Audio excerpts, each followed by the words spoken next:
Here we go. Steel cage action kicking off here. Oh, right to the side of the face. You gotta believe this one's over.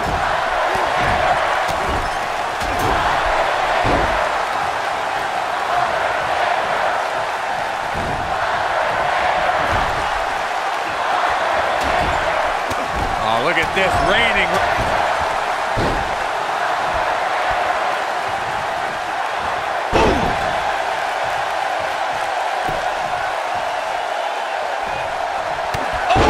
Right to the back.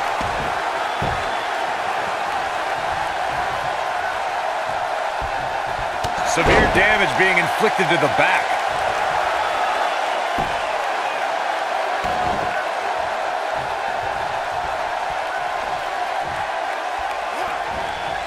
That could dislocate your shoulder. Flatliner. Oh, man, face first.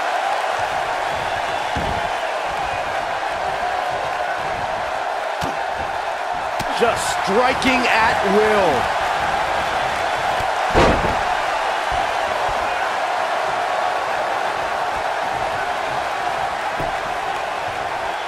The Undertaker is the most powerful being in the history of sports entertainment. The world stood in shock at WrestleMania 30 when the Phenom's undefeated streak at WrestleMania was broken by Brock Lesnar. But somehow, after that crushing defeat, The Undertaker returned to WWE stronger than ever. Oh! Right to the back. Oh, that might have just broken something. What a clothesline! Ouch! I was calling the action at WrestleMania 30 and was just as stunned as everyone watching around the world when The Undertaker's streak came to a chilling end. It's amazing how The Undertaker's spirit became even more powerful following the loss to Brock Lesnar. I think those are two things we never thought we'd see. One was the streak being broken, and two, if it were to be broken, that somehow the Phenom would return more powerful than we've ever seen him. Oh, nasty impact. This might be it! Oh, my. The WWE Universe has seen the evolution of the steel cage in the enclosure known today as Hell in a Cell. The first time an enclosed cage was seen was in October of 1983 in the last Battle of Atlanta. The enclosed cage was seen a few years later in the War Games match from the NWA. There were even cages stacked on top of each other like WCW's Tower of Doom.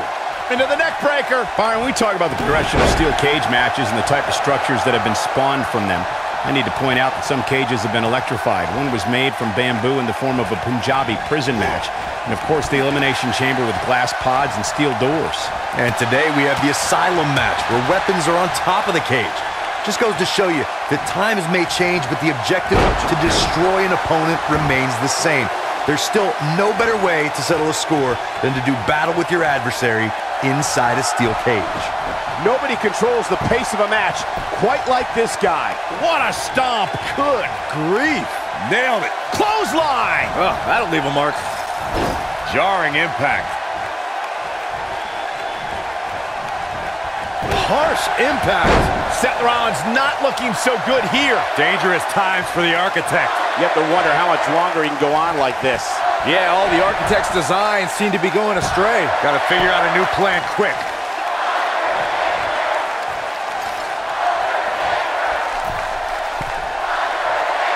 Beautiful technique.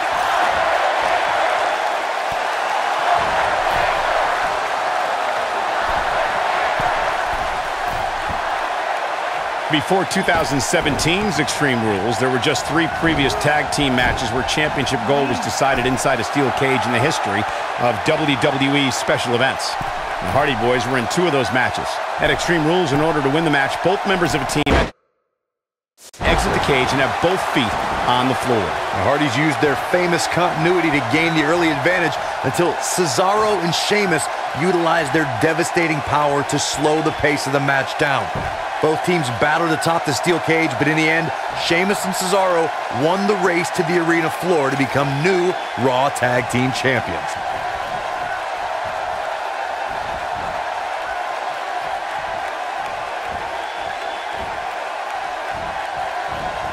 The steel cage is a massive enclosure that stands 15 feet in height. For almost 35 years, a select group of high flyers have taken their aerial assaults to greater heights. And when I say that, I mean superstars climb to the top of the steel cage, the real high-rent district, and dive off onto their opponent. And that all started with one man in October of 1983, Jimmy Superfly Snuka.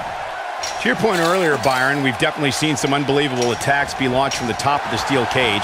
And you mentioned the most iconic, the steel cage match for the Intercontinental Championship that saw Jimmy Superfly Snuka clash against bitter rival, the magnificent Morocco. There's no denying that Superfly set the bar. You look over the years to people like Jeff and Matt Hardy, Eddie Guerrero, Kurt Angle, and Chris Jericho. Tombstone pile driver. Rollins fans have plenty to worry about here. He goes for the cover. The rivalry between Ultimate Warrior and Ravishing Rick Rude began during the Super Pose Down at the 1989 Royal Rumble. Then it progressed to where both superstars battled over the inner... We knew he might make an appearance tonight.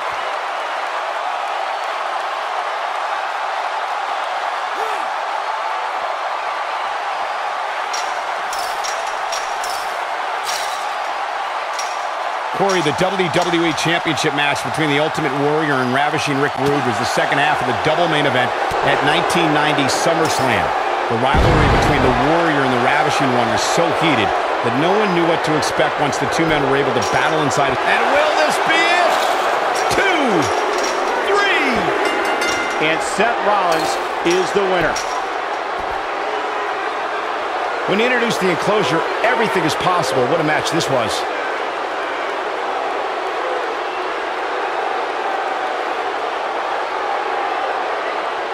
And finally,